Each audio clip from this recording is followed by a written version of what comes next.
Hey guys, welcome back to my channel. Today I'm going to do my monthly Q&A video, and what I've been trying to do is post it twice a month, kind of mid-month and then towards the end right before I'm going to film it.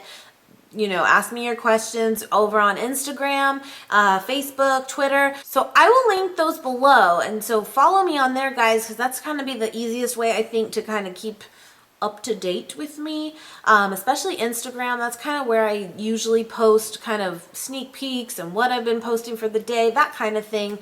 Twitter also. But yeah, so anyway, that's kind of where these questions come from, and you can absolutely leave them on comments on the actual videos too. That works as well. So either way, but I don't have a ton this month, but I do have some, and I'm going to answer those for you guys. First though, before I get into specific questions, some that I see a lot that kind of just are throughout certain videos is where am I from, and some of these I've said before, but I get new people come along. I get it, and I welcome you. So I'm from California. And we're starting to get a little bit of rain, guys. It's good. It's good. But yeah. So anyway, let me get into the questions that I have specifically from you guys. So first question is from Little Miss Sang. I hope I said that right. That's off of Instagram. And she wants to know, how do you keep your makeup from getting all over your phone? Here's the thing, guys. It's actually a really good question. The truth is, I don't. Meaning, there's really no perfect way I have found. With you put it to your face, it is what it is. It gets on your phone. With that said, most of the time I just have my phone on speaker, and that works for me. Or to be honest, how much of us really talk on the phone anymore? Is that just me? But I feel like we all go to text or through social media to talk now, and it's kind of sad, but it's the reality.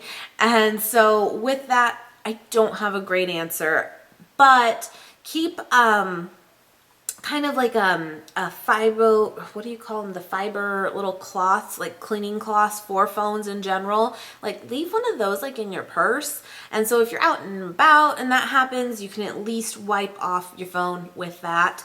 But as far as really keeping it off, no. Now I mean, I do have like a shield on it, which will help just to obviously just keep your phone safe too, but also just cleaning it up. It doesn't actually get on the phone, it's on the shield. But yeah, I wish I could give a better answer, but I don't even have one. If any of you have a little trick or hack, let me know. With that said, real quick, here's the other one. You guys have probably seen in my vlogs before, I have these big obnoxious sunglasses that I love. They're huge. They're like, I look like a bug. They're huge. And they're kind of heavy, and they sit right here on my cheeks. And what happens? You wear makeup, and when you take off your glasses, you have this big creasy line, no matter if I set it or not, as far as my like concealer and powders and all that. And I will have this big line. Yes, it's kind of fixable, like with a beauty blender or something, just kind of fix it up, but it sucks. It really does. I mean, I don't really have a beauty blender on me in public. I mean, I guess I could.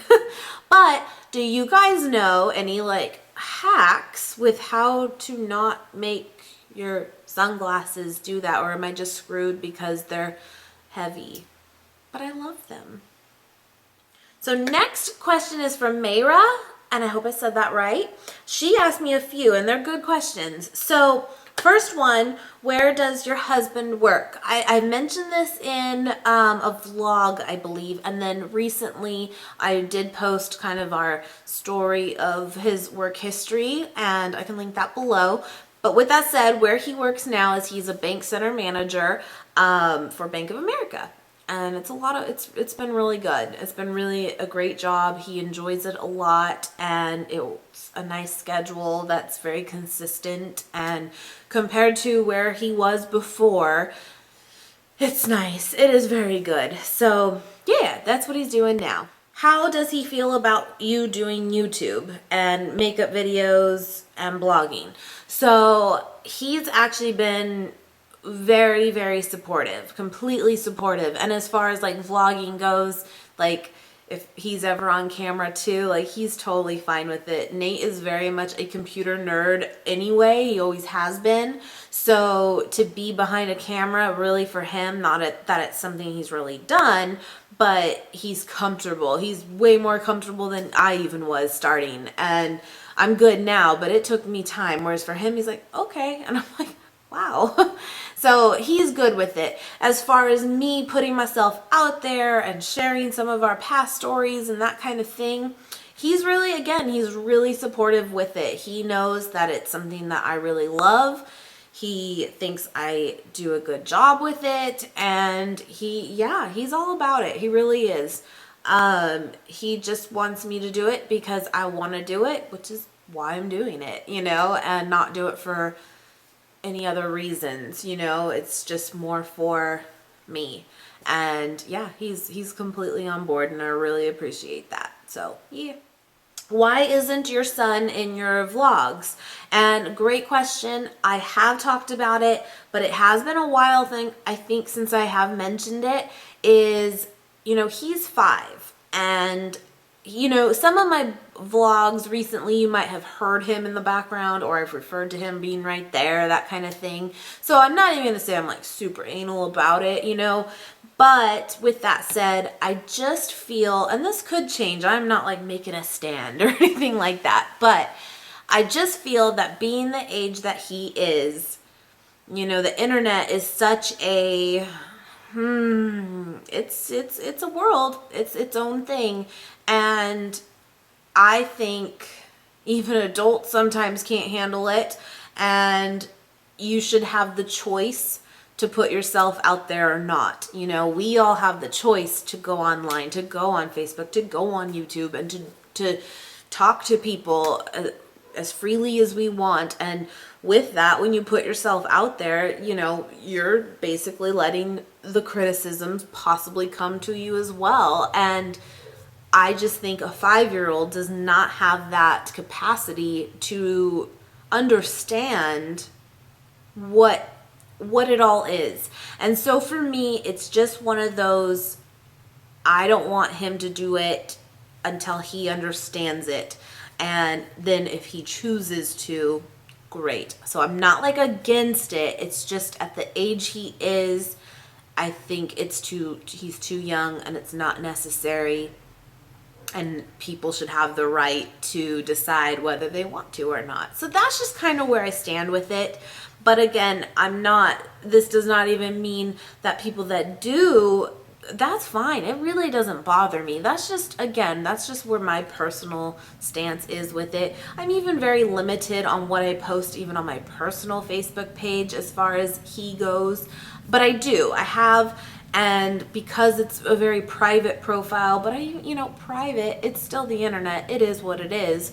But I'm still kind of limited with that too, because again, he didn't ask to be posted, so that's why. That's really all there is to it. There's no hidden reason, but yeah. Anyway. Next question is from Desiree. Hi, Des. So who is your biggest makeup inspiration? That's hard, because I think we could all go with like the tried and true answer of Jaclyn Hill, and we would not be wrong for saying that, and that would not be a bad answer. So I'm going to go with that one for sure. But with that said, I am very much, I see different things out there, different pictures of people, different looks of people, whatever it is, and that inspires me. Like recently, the Adele look, it was like I saw this cover of her new album, that was it, and I was like, I want to do that. I love that. And it's so simple, and so it can be just something like that. You, Missy, because you're beautiful, Miss Desiree, you inspire me. Just, I'll see a look you do, and I'm like, yep, yep.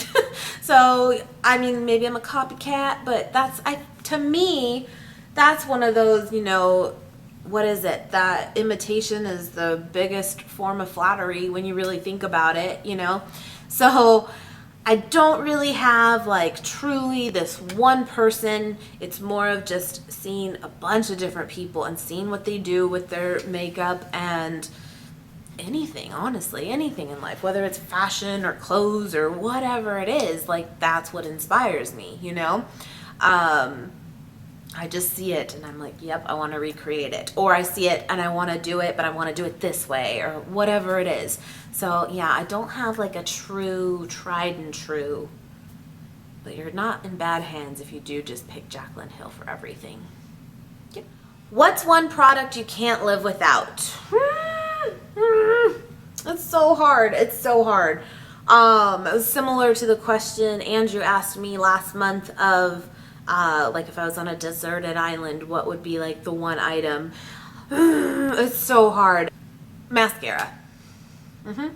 Yep. Because as much as I love palettes, and I do, and that would be probably next, is if you didn't have any makeup on, not an ounce of makeup on, if you put eyeshadow on with no other makeup, I mean, unless you truly are like just a flawless, perfectly contoured face as it is, which that inspires me. You know, I think that eyeshadow would look kind of silly in a way, you know, depending on what colors at least that you picked. But I feel like mascara, whether you have a full face of makeup or none, mascara is always, you could always put that on, and I feel like it always changes your look, and that is good. Yeah, so mascara. That's gonna do it this month, guys. Like I said, I will post it twice a month on my social media, and we'll kind of do it that way. And I can do this once a month of like answering your guys' questions, because I think it's kind of cool just to like, again, kind of converse back and forth a little bit more and answer the questions you guys specifically have. So yeah, hope you guys enjoyed this. Thank you so much for watching. Please subscribe if you have not already, and I will see you guys very, very soon.